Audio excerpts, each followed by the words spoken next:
Hi, my name is Aya. You're watching Aya Reads, and this is going to be another most anticipated romances vlog. So this video, I'm going to be reading two highly anticipated romances. The first one is going to be A Funny Story by Emily Henry, and the second one is going to be King of Sloth by Ana Huang. So very excited about both of them. Funny Story is obviously a standalone by Emily Henry, and King of Sloth is the fourth book in her Kings of Sin series, but you can read them without having read the other ones. So without further ado, we're gonna cut to the vlog. As always, I'm gonna give you the synopsis of these books while reading them. Yeah, I really hope you enjoyed this video. If you haven't subscribed already, I would really love it if you did. And if you enjoyed this video, make sure to leave a like and a comment if you can. And if you don't know what to say, then leave me a purple heart emoji for Funny Story. So I just got home to a package, and I think this is one of the books I'm going to be reading for this vlog. Otherwise, this clip will not see the light of day. So let's open it.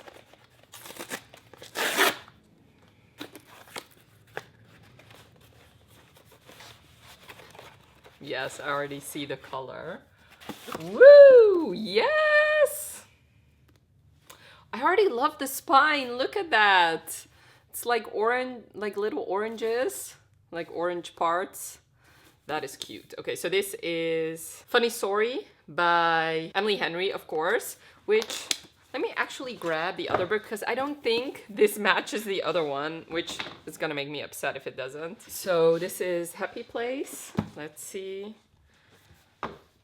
Oh no, they do match. So I was upset with Happy Place that the first three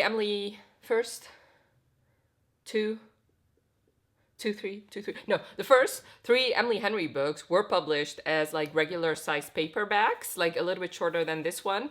And then since she gotten so big, Berkeley started releasing, I believe, the American versions as hardbacks first, and maybe, I think, after a year, like with most usually fantasy books, it gets released on paperbacks. The only one that gets released on as a paperback is the export edition, but it's a little bit taller. So even though it's paperback, it doesn't match the other ones. But thankfully, this one does match it. So anyway, moving on. Funny Story, I'm very excited to read, of course. Emily Henry is technically not one of my favorite authors because I've only given one book by her 5 stars, and it's Happy Place. But since this is her previous release, I have high hopes for this one. I already really love, like I said, the spine, but also like the color of this cover. I am digging it. I have a little bit of time to read today, so hopefully I can read a big chunk of it. And then I have high hopes that I can finish it tomorrow. It is only 384 pages, so I do think I can finish it tomorrow, so very excited about it. So yes, this is gonna be the first book of this vlog. I will update you once I have thoughts on this one, and I'll also tell you the synopsis for this one, although since Emily Henry is so big, I'm sure all of you already know what the synopsis is. Anyway, I'll see you in a couple seconds, for me probably in a couple hours. So I'm on page 116, A Funny Story, and I'm really, really, really loving it. So for those of you who don't know, this book is about Daphne. And Daphne basically moved to this town for her fiance. The day after his bachelor party, he comes home and tells her that he cheated on her with his best friend, like his childhood best friend. And he's gonna be leaving her for his childhood best friend. And he's giving her a week to move out of his house. On that same day, the boyfriend of his best friend comes to Daphne's house because he also just got dumped. And she asks him if she can stay with him. And so basically she's moving into her ex-fiance's new fiance's ex's house, if that made any sense. So Miles and Daphne both got dumped, and their exes are getting together. It's gonna be their romance. So this is also a fake dating romance because the exes are assholes and they invited them both to the wedding. After a drunken night out, they decide to RSVP to their wedding. And when her ex Peter calls her, she tells him that she's coming with her boyfriend, Miles. And Miles agrees, so Miles thinks it's hilarious, so they're fake dating now. And like I said, I'm really loving it. First of all, I love the way this story starts off because by this, the way I'm telling you the synopsis, you sometimes with these kinds of stories, you actually get a good chunk of her actually still being in a relationship with Peter. That's not how the story starts off. The story starts off with her actually already living with Miles, and we get like a chapter of like background information of how she ended up living where she's living. She's a librarian, which I love. I love the fact that Emily Henry always has one or both characters doing something related to books. Also, I love their banter together. They have some A-class banter. Like, I just was reading a chapter where I laughed out loud a couple times. On the surface, these two are very opposites, but like I said, they have great chemistry and great banter together. Daphne grew up with only a single mom, and they moved around a lot. So she has trouble letting people in because in her world, people are leaving or she's leaving. And there's actually a great quote that I'm gonna read out to you that kind of describes the way she feels about relationships, whether that be romantic or platonic. Okay, so basically she's out with a coworker, and the coworker is asking her about Miles and why she's fake dating him, stuff like that. She's debating whether or not she should tell the story.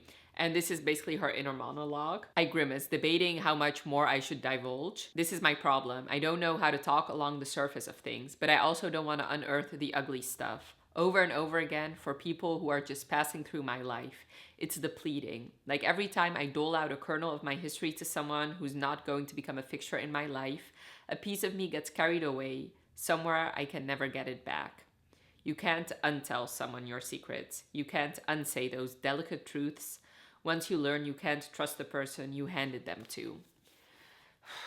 That is heartbreaking, and it's also very relatable. I'm sure we've all had somebody that you've considered a dear friend and that you have told basically everything to, and then at like one point you're not friends anymore, yet they know you very well, or they know like a past version of you very well. That is difficult. So I definitely related to that. So far this feels like a 5-star. Like I said, I'm already I've had moments where I felt so sorry for these two. I had moments where I laughed out loud a lot. Also, Peter sounds like the douchiest man ever. Like, oh my god.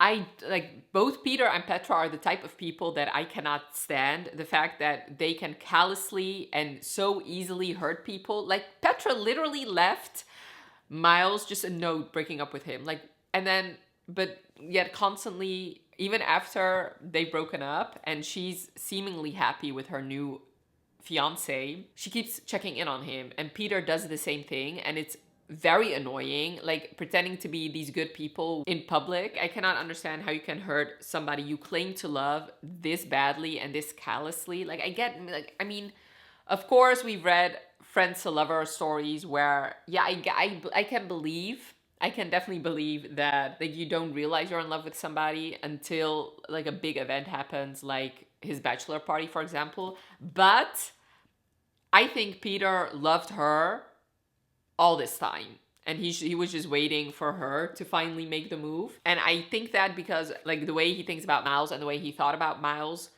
all this time. Anyway, I am very excited to see what else is gonna happen. So she wants to leave, and he doesn't want her to leave Miles. So now they just made this deal where every Sunday he'll show her around the town, because he's like, you moved here because of him. I don't want you to leave here because of him. But then, you know, on the other hand, she doesn't really have anything that she can stay for except for her job, which she does really love. But other than that, it's not like she has a lot of friends here. But it does seem like she's making some friends now. So obviously she's gonna stay, and he's gonna be one of the reasons why, but he's not gonna be the only reason why. I also really love seeing her at work. She's a children's librarian, so you can see her reading to these kids and her bonding with these kids. That is very cute as well. So every Sunday he's gonna just show her around town and give her reasons to stay. So I really like that as well. And I really do hope we're gonna get to see the wedding and get to see them be there for the wedding, because I just loved how that all played out.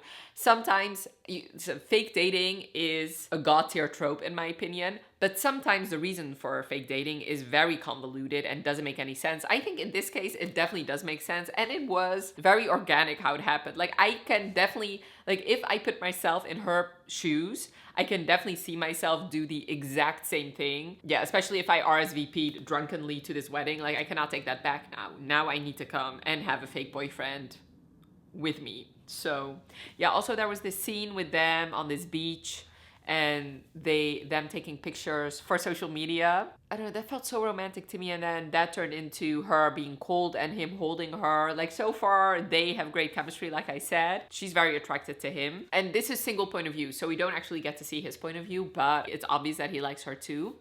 So yeah, I'm just gonna continue and have a good old time. Hopefully I can get halfway through. That would be great. And then, like I said, hopefully I can finish it tomorrow. I should have just vlogged my thoughts when I actually laughed out loud. If I have more thoughts, I will do updates along the way. If not, I'll just give you my thoughts once I finish. Okay, so I finished Funny Story yesterday and I really loved it so much. I thought this book was beautiful.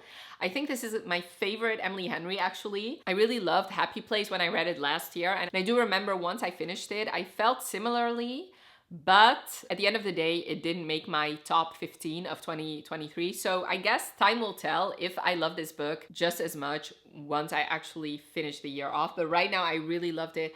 I love both Daphne and Miles. I love the banter in this book. I love how much they loved each other. I love the slow burn of this romance, even though there were moments where they obviously kissed because of the fake dating and also because they thought each other was attractive. It does take a while before these two get together. I love the found family in here. I love how she made her own friends with Ashley and all of that. And I also loved his sister and how much she played a part in this book. And once again, this is a roommate to lovers trope, which I really love. I love how they built a solid foundation of friendship first. Like I truly believed that they knew each other through and through. My only criticism I have is, so this is a single point of view. So we know Daphne through and through, like we know all her struggles, which is fine. I mean, I get that. But with Miles, even though we do at the end of the day, we find out what is going on with him and why he has the issues he has. I wish she would have spent a little bit more time explaining his past, just talking a little bit more about his past and what happened there. I just feel like the way they talked about it was a little bit surface level. I wish the conversation was a little bit longer and we really got into the nitty-gritty of things. I feel like there was a little bit of an imbalance of how much we knew about her and her past and how little we knew about his. But having said all that, it's still a 5 out of 5 stars. That little criticism doesn't take anything away from this book. I loved these two so much. Like I could see them vividly in my mind and I could see them vividly just being together. I love their little dates together on Sundays where he showed her around. I loved how they were the opposite. Like everybody just instantly fell in love with him, and I love how charming he was, whereas she had the other thing. Like she kept people at a distance and she didn't let anybody close, and you actually had to earn her time, I guess, which I also really loved. I also love how realistic this is. There's a scene in here where she does something a little bit shitty to a friend of hers. And I have had that happen to me in the past. And I love how that was resolved.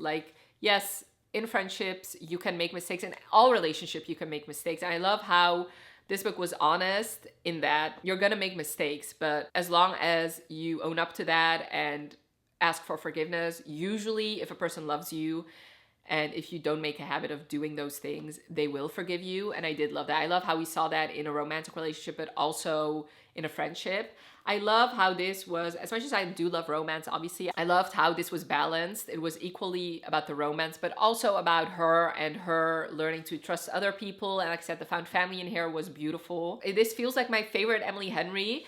I do have to say, I probably should reread this one and read Happy Place before I can make that judgment. But for right now, this does feel like it's my favorite. I just love it. I love it so much. I would definitely highly recommend this. And this actually reminded me a little bit of Just for the Summer by Abby Jimenez, which is another new release, which I actually read for my previous new releases vlog, which I'll leave linked for you. So if you really love this and you have not read Just for the Summer yet, I would highly recommend it. And the other way around, if you read and really love Just for the Summer, I think you're really gonna love this one. I think those are all my thoughts. I would highly, like I said, highly recommend it. I know Emily Henry is already very hyped. And in the past, it's not that I didn't understand the hype, but I never really gave her a 5-star. Her first 3 romance releases for me were 4 stars. And Happy Place was my first 5-star. This is my second 5-star.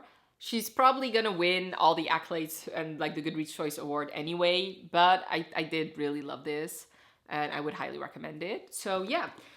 As of filming this, King of Sloth has not come out yet, but I am reading King of Greed, but I'm only like 30 pages of the way through, but I'm really enjoying this one. So King of Sloth comes out in like 3 days. I will have finished this for sure, and then I can get ready for King of Sloth, which I'm really excited about. So I'll see you once I'm about like halfway through King of Sloth. Hi, I'm currently on page 154 of King of Sloth.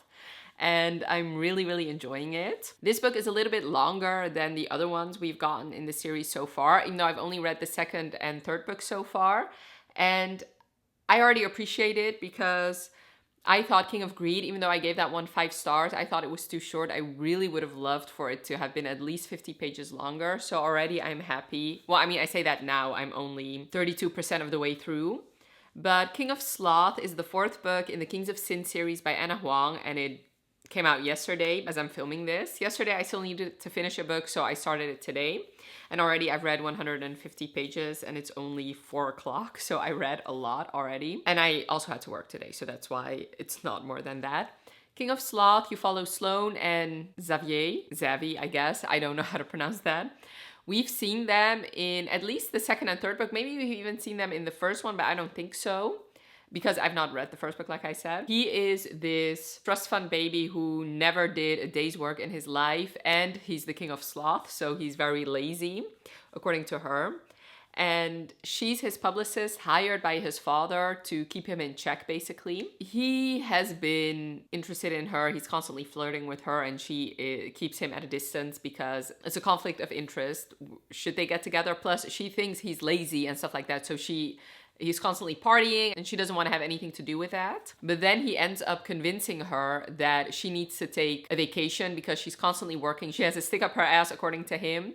And he kind of manipulates the situation into her making a deal with him so that she'll go on vacation with him. So they do, and there they get a little bit closer. But then his father died. He and his father have had a terrible relationship ever since his mother died. His father leaves a stipulation in the will that he'll only get his $7 billion inheritance if he becomes a CEO. If he stays a CEO for 5 years, and also if he is like a good CEO, and the people deciding whether or not he's a good CEO are 5 people, one of which is Sloan, and also Dante Russo, actually, from King of Wrath. So Sloan is now gonna be one of the reasons he'll either get or doesn't get his inheritance. So if it doesn't go to him, it'll go to charity. So both Sloan and Xavier, I think it's Xavier, whatever, Xavier have issues with their families. There is a mystery going on with how his mom died. His father for sure blames him, and he blames himself too. And ever since then, him and his father just have not had a good relationship at all. He's not sad that his father got sick. He's not sad that his father died.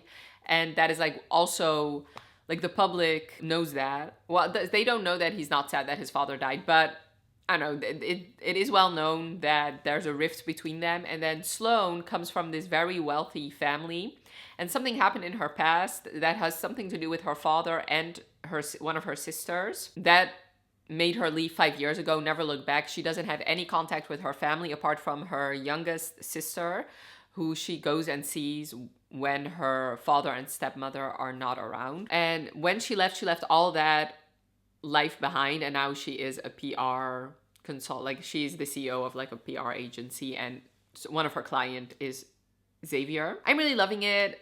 Ana Huang, I just fly through her book. I just always love her writing style. So far, it feels very slow burn because, like I said, we're 32% of the way through. They have had some moments of like lingering touches, of like longing glances. It's clear that he's been pining for her because they've been working together for 3 years. It's clear that he finds her attractive and that he's interested in her. But so far in this book, 30% of the way through, nothing happened. Not even a kiss or something. And obviously, like I said, a lot has been going on. Like now his father recently passed away, and he needs to figure out how to become CEO of something. Because Sloane is rooting for him, and she tells him that it doesn't specify that he necessarily needs to be CEO of his dad's company. He can be like CEO of any company. So I'm now at the part where he's trying to figure out what kind of company he could be CEO for. And actually Kai is going to be helping him. So that's Kai from King of Pride. So far, I'm really loving it. I cannot really tell you a lot about the relationship so far. They are attracted to each other.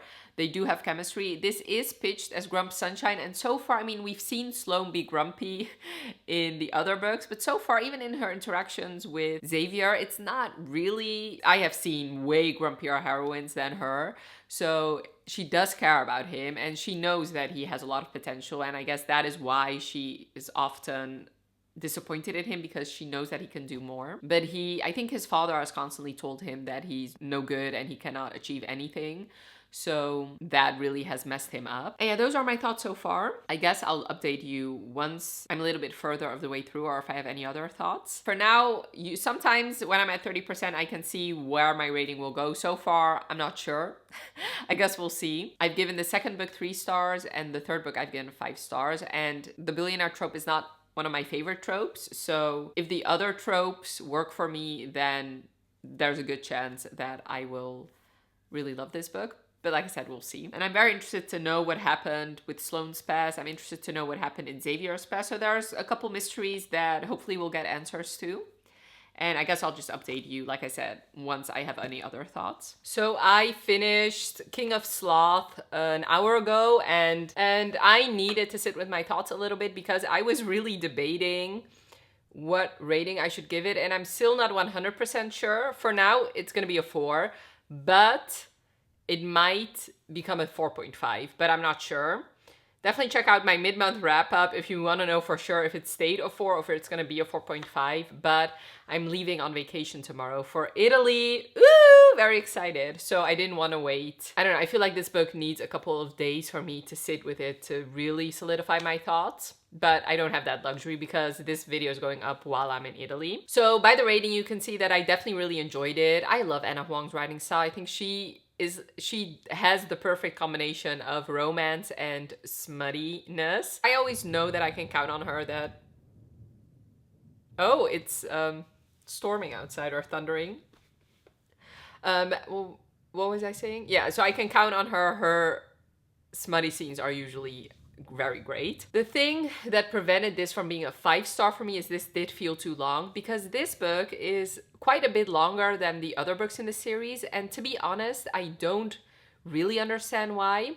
Because if I compare it to King of Greed, for example, which I honestly thought it was a little bit too short, because I felt like that book had a lot going on. Like, you had everything that happened up to their relationship crumbling, and then everything after that. And I remember saying that I wished we got more flashback chapters of them still being happy before his greed took over. Whereas in this book, I felt like, even though I was never bored while reading it, I did feel like at the end of the day, if I look back at everything that happened, I don't think it justifies being that long, because really, like, so they went on vacation and then everything happened with him trying to set his company up. Having said all that, the pages do add to me really believing their love story, because at one point I was like, okay, are they convincing me that they're really in love? And at the end of the day, they did, because Xavier, like, really, first of all, he definitely fell first, and he fell hard for sure. And they both had some issues in their childhoods that they definitely needed to address, and I feel like Ana Huang addressed them perfectly. And this book had some amazing cameos, like more than the other ones, I'm pretty sure, because we heard about Jules. She had a part in him setting up his new club. We had at least 2 face-to-face interactions with Alex from Twisted Love. Obviously, all the characters from the Kings of Sin series made an appearance. We heard about Christian Harper a lot. So a lot of characters from different books made an appearance. And also we heard a lot about Queen Bridget and Rhys and the fact that they had a little baby. So obviously I really loved all the cameos in here. And I did really love Xavier and Sloane. But I mean, I say all that. You guys know that billionaire romances, that is not, it's not that I hate that trope. It's just not one of my favorites. And especially this type of billionaire where he's basically a trust fund baby and he constantly keeps throwing money around just to make his life a little bit easier. I don't know why. I just don't like that. Like, at least a part of that book, a part of this book is him trying to set up this new company from the ground up. I prefer that over him just constantly throwing money around, because to me it feels like there's no stakes then. If you can buy yourself out of anything, then what are the stakes in the book? But yeah, having said all that, I did really love it. I would highly recommend it, but to me it's just not a 5. It didn't wow me as much as other 5-star books do. And honestly, and I say this having just finished reading it, but I'm really wondering at the end of the month if I'm going to remember them as vividly as other couples I've read about. And I'm leaning towards a no. And that is why it's not a 5-star. Like, I definitely enjoyed this couple while I was reading them, but I don't think they will stand the test of times as far as couples that really will stick with me go. Not like Alessandra and Dominic, for example, or Rhys and Bridget, or Josh and Jules. Like, those 3 couples are definitely my favorite Ana Huang couples, and I don't think this couple will make the list. And that is fine. Not every couple will be a favorite couple, of course. It just doesn't work that way. Also, this book set up the striker perfectly. I'm so excited for that book. I want to read more football romances or soccer for the American viewers. I'm sorry, I cannot call it soccer. It's football for me. It's literally football for everybody else in the world. Anyway, moving on. That is a discussion for another time. Asher Donovan was mentioned a lot throughout this book because Sloane's sister is a big football fan, or soccer fan in her case. The Euro 2024 is coming up for the Europeans out there, and I'm not an avid sports watcher, but I do always watch the European Cup and the World Cup of football. I love that. I always do. So very excited about that. And The Striker comes after, I believe it comes out in September, and I cannot wait to read that one. And Vuk, or the Serbian, his romance has been teased too. So I am very excited to see what else Ana Huang is gonna write. She has definitely solidified herself as one of my favorite authors. I've only given one book by her 2 stars, and then 2 books 3 stars. And this is my first 4-star actually, because the other 3 I've read were all 5 stars. So to be honest, like, my ratings have run the gambit, but I've given more books 4 or 5 stars than anything lower than a 4. So I would say definitely check this out. Xavier did some very swoony things, and it was obvious that he really loved her, and the things he did for her were very sweet. And this is like an ice queen heroine, where she really reminded me of Cameron Diaz's character in The Holiday, which The Holiday is one of my favorite movies of all time. She could cry, Sloane. And of course, there's going to be a scene in this book where she does burst into tears, and it does have something to do with Xavier. But yeah, if you really like The Holiday and you really appreciate that storyline of a woman who cannot cry, then I think you'll like Sloane very much. And I like both characters individually, and I like them together. But like I said earlier, I don't know if they'll stand the test of time as far as like favorite couples are concerned. Like, if I compare it to the other book I read for this vlog, Funny Story, I think by the end of the year, the couple from Funny Story I'll remember them more vividly than I will Sloane and Xavier. Yeah, there is a mystery going on in the background of the series about this mercenary company that is trying to take out the characters, are the main characters. I'm interested to see how that will develop, because they were sabotaging some things in this book as well. And maybe we saw Roman, I don't know. We'll see what is gonna happen with that storyline. The next book coming out in the series I think it will come out next year in 2025, because like I said, she will release The Striker this year, which is not part of this series. So once again, another great new releases vlog, 1 4-star and 1 5-star. I would recommend both of them. Definitely check them out. Right now is like the perfect weather to read, but I still have to pack and do some other things. But it's like raining and storming outside. So even though we had very, very nice weather today and yesterday. So I guess I'm going away at a good time. But yeah, those were my thoughts on the 2 new releases that came out recently. Definitely let me know in the comments below if you've read any of these 2 books and what your thoughts were, or if I've convinced you to read one or both of them. Leave all your thoughts down below, and I really hope you enjoyed this video. Definitely let me know by leaving a like if you did. And is there a compass or pocket watch emoji? Let me see. Leave me a watch emoji for the pocket watch on the front cover of King of Sloth. Thank you so much for watching. Have a wonderful rest of your day, and I'll talk to you later. Bye.